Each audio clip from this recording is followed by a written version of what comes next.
तो dear students of class 12th biology, हमने पिछले लेक्चर में ब्लड और लिम्फ के बारे में बात करी थी और आर्टरीज और वेंस के बारे में बात करी थी। हमने उसको डिफरेंस के फॉर्म में भी देखा था। आज हम स्टार्ट करेंगे ब्लड क्लॉटिंग के प्रोसेस को। आप सभी को पता है कि बॉडी में ब्लड का क्लॉट जम जाता है, लेकिन ब्लड का क्लॉट क्यों जमता है, ब्लड का क्लॉट जमना अच्छी बात है या बुरी बात है, तो आपको बताना चाहूँगा कि ब्लड का क्लॉट जमना अच्छी बात भी है, ब्लड का क्लॉट जमना बुरी बात भी है। सबसे इम्पॉर्टेंट बताऊँ आपको मैं कि ब्लड के क्लॉट को जमने में जो विटामिन रिस्पॉन्सिबल होता है, उस विटामिन का नाम होता है के, और के को हम केमिकल नेम में बोलते हैं फाइलोक्विनाइन या फिलोक्विनाइन। तो ये एक ऐसा विटामिन होता है जो ब्लड क्लॉटिंग में क्या होता है, रेस्पॉन्सिबल होता है, इंपॉर्टेंट होता है। तो सबसे पहले ब्लड क्लॉटिंग होती कैसी है, ब्लड का क्लॉट बनता कैसा है, हम उससे पूरी प्रोसीजर, उस पूरा फ्लो चार्ट को समझेंगे। सबसे पहले हम पहले स्टेप को देखते हैं। कम से कम 12 से लेकर 13 स्टेप्स का ये प्रोग्राम है। हम स्टेप बाय स्टेप सारी चीज़ों को देखेंगे कि ब्लड का क्लॉट कैसे जमता है। तो सबसे पहले क्या होता है कि हम पहले स्टेप लेते हैं, इंजर्ड टिश्यू और सेल। आप सभी को पता है कि हमारी बॉडी जो होती है वो एक स्पेशल टाइप की सेल्स की बनी होती है। इस दुनिया में ऐसा कोई भी लिविंग बीइंग नहीं है जिनकी बॉडी सेल से मिलकर नहीं बनी होती है। Everything organism body is composed with the help of cell, because cell is a basic structural and functional unit of life. Cell जो होता है वो अपने आप में स्ट्रक्चरल और फंक्शनल यूनिट लाइफ का होता है। फिर आपके दिमाग में आ रहा होगा, अगर ऐसा है कि सेल, सारी लिविंग बीइंग्स की बॉडी जो होती है वो सेल से मिलकर बनी होती है, सेल को डिस्कवर करने वाले साइंटिस्ट का नाम क्या है? तो सेल को डिस्कवर करने वाले साइंटिस्ट का नाम जो है वो है रॉबर्ट हुक। रॉबर्ट हुक जो थे, उन्होंने क्या करा था, सेल को डिस्कवर किया था, इन्वेंट सेल। अब क्या होता है इंजर्ड टिश्यू और सेल। सबसे पहले क्या होता है इंजर्ड टिश्यू। सेल्स क्या होती है, डैमेज होती है। किसी भी सरफेस पे, बॉडी के किसी पार्ट पर हमको जब कोई चोट लगती है, इंजरी होती है, तो उसके बाद क्या होता है, वहाँ पर जितनी भी सेल्स होती है, क्योंकि आपको पता है जितने भी सारे ऑर्गन्स होते हैं सारे सेल से मिलकर बने होते हैं। तो जिस भी जगह पर वो चोट लगती है, इंजरी होती है, वहाँ की सेल्स क्या होती है, इंजर्ड हो जाती है या तो डैमेज हो जाएगी। उसके बाद क्या होता है, जैसे स्किन रप्चर होती है, रप्चर होना, फटना होता है, तो वहाँ से क्या निकलता है, ब्लड। तो सेकंड स्टेप हमारी क्या हो जाएगी, रिलीज ऑफ ब्लड। सबसे पहले इंजर्ड टिश्यू सेल, जिस भी सरफेस पे हमको लगी है, जिस भी बॉडी पार्ट पे लगी है, वहाँ के सेल्स क्या हो जाएगी, इंजर्ड हो जाएगी या डैमेज हो जाएगी। उसके बाद वहाँ से क्या निकलेगा, रिलीज ऑफ ब्लड, वहाँ से ब्लड निकलेगा। क्यों? क्योंकि हमारी स्किन क्या हो गई, रप्चर्ड हो गई, डैमेज हो गई, फट गई है, ब्लड निकलेगा। फिर क्या होगा नेक्स्ट स्टेप में,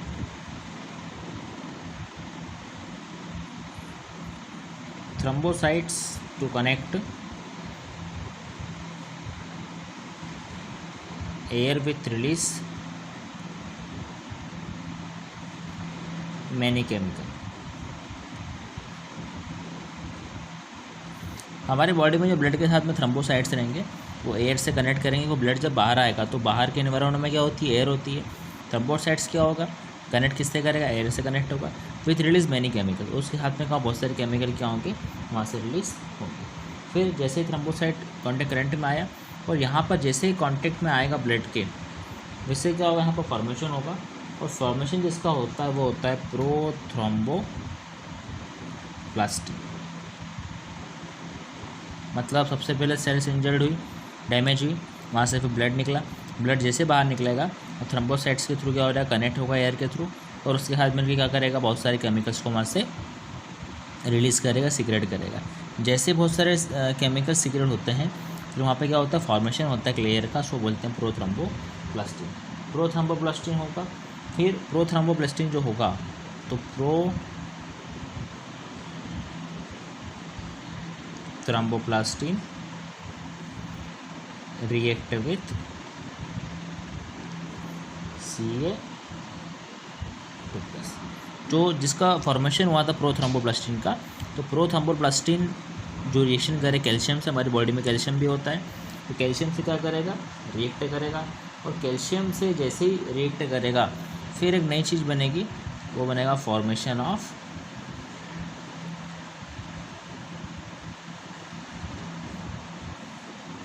थ्रोम्बोप्लास्टिन। फिर से देखते हैं, टिश्यू सेल्स इंजर्ड हुई, वहाँ से क्या निकला, ब्लड निकला।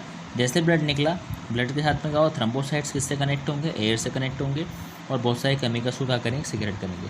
फिर जब रिएक्ट करेंगे तो वहाँ पे क्या होगा, प्रोथ्रोम्बोप्लास्टिन का फॉर्मेशन होगा। फिर प्रोथ्रोम्बोप्लास्टिन किससे रिएक्ट करता है, Ca2+ आयन, जो कि हमारी बॉडी में कैल्शियम भी होता है। फिर जैसे ही प्रोथ्रोम्बोप्लास्टिन कैल्शियम से रिएक्ट करता है और क्या बनाता है, थ्रोम्बोप्लास्टिन बनाता है। अब थ्रोम्बोप्लास्टिन जब बनता है तो फिर क्या होगा अगले स्टेप में, एक्टिवेशन ऑफ प्रोथ्रोम्बोप्लास्टिन। फिर एक्टिवेशन होता है किसका, प्रोथ्रोम्बोप्लास्टिन का फिर एक्टिवेशन होता है, तो वो थ्रोम्बोप्लास्टिन तो बन गया है। उसके बाद क्या होगा, जैसे ही एक्टिवेशन होगा कन्वर्ट किस में हो जाएगा, पैसिव टू एंटीथ्रोम्बिक,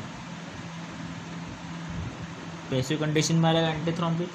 फिर क्या होता है, पैसिव जो हमारा पैसिव प्रोथ्रोम्बिन था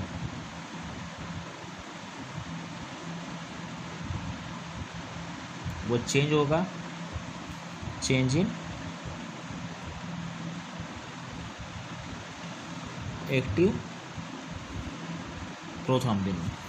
जैसे ही एक्टिव प्रोथ्रोम्बिन में चेंज हुआ, उसके बाद क्या होगा, जो हमने यहाँ पे थ्रोम्बिन बनाया था इन एक पैसिव कंडीशन वाला एक्टिव कंडीशन में आ जाएगा। तो ये जो थ्रोम्बिन रहेगा इसके साथ में क्या हो जाएगा, एक्टिवेशन ऑफ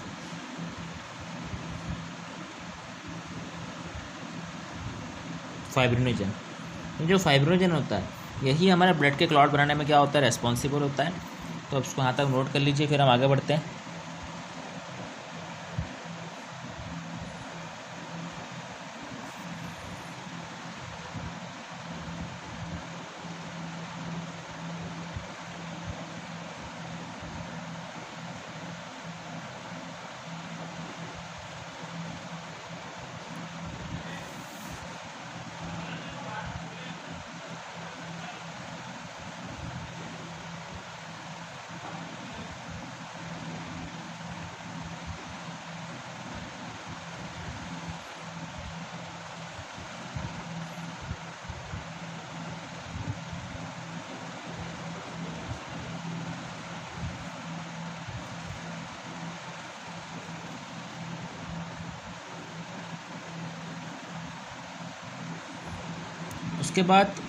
उसके बाद जैसे ही यहाँ पर फाइब्रिनोजन का फॉर्मेशन होता है, फिर उसके बाद क्या होता है, तो फाइब्रिनोजन कम ओवन बनता है।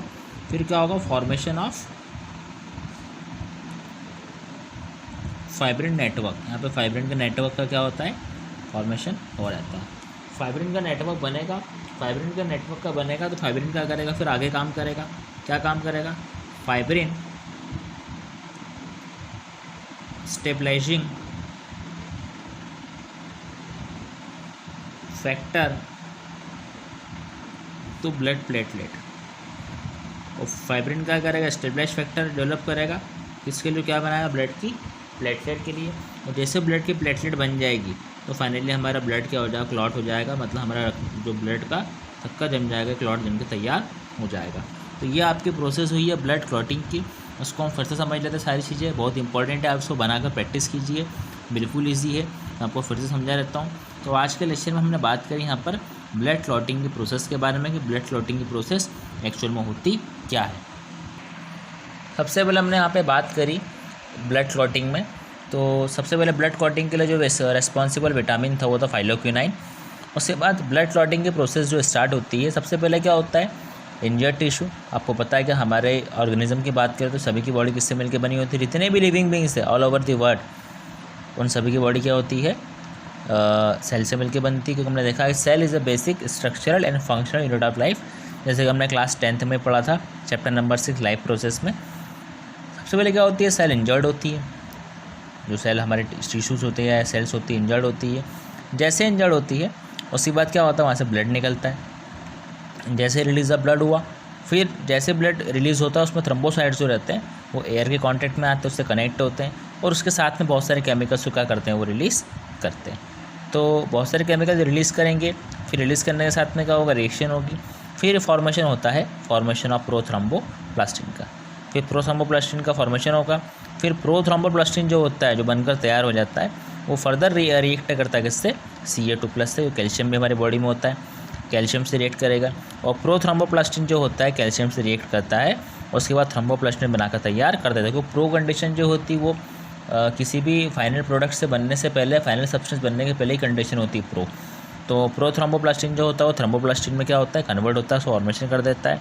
फिर यहाँ पर क्या होता है, एक्टिवेशन ऑफ प्रोथ्रोम्बोप्लास्टिन, यानी कि जो हमने प्रोथ्रोम्बोप्लास्टिन रिएक्ट किया था Ca+2 से, फिर वापस उसका क्या होता है, एक्टिवेशन होता है प्रोथ्रोम्बोप्लास्टिन का। और फिर क्या होता है, पैसिव टू एंटी थ्रोम्बिन, जो थ्रोम्बिन होता है उसको किसी कंडीशन में लेकर आते हैं, वो पैसिव कंडीशन में लेकर आ जाते हैं। उसके बाद जो पैसिव एंटी थ्रोम्बिन होता है वो क्या करता है, एक नेटवर्क का फॉर्मेशन करता है। उसको नेटवर्क को बोलते हैं फाइब्रिन नेटवर्क। क्योंकि फाइब्रिन नेटवर्क जो होता है वो फाइब्रिन नेटवर्क क्या करेगा, फाइब्रिनोजन प्रोटीन को बनाएगा। और फाइब्रिन नेटवर्क तो होता है, फाइब्रिन नेटवर्क क्या करेगा कि यहाँ पे फाइब्रिन एस्टेब्लिशिंग फैक्टर डेवलप करेगा ब्लड प्लेटलेट्स के लिए, और उसके बाद में क्या करेगा, ये ब्लड क्लॉट बनाकर तैयार कर देगा।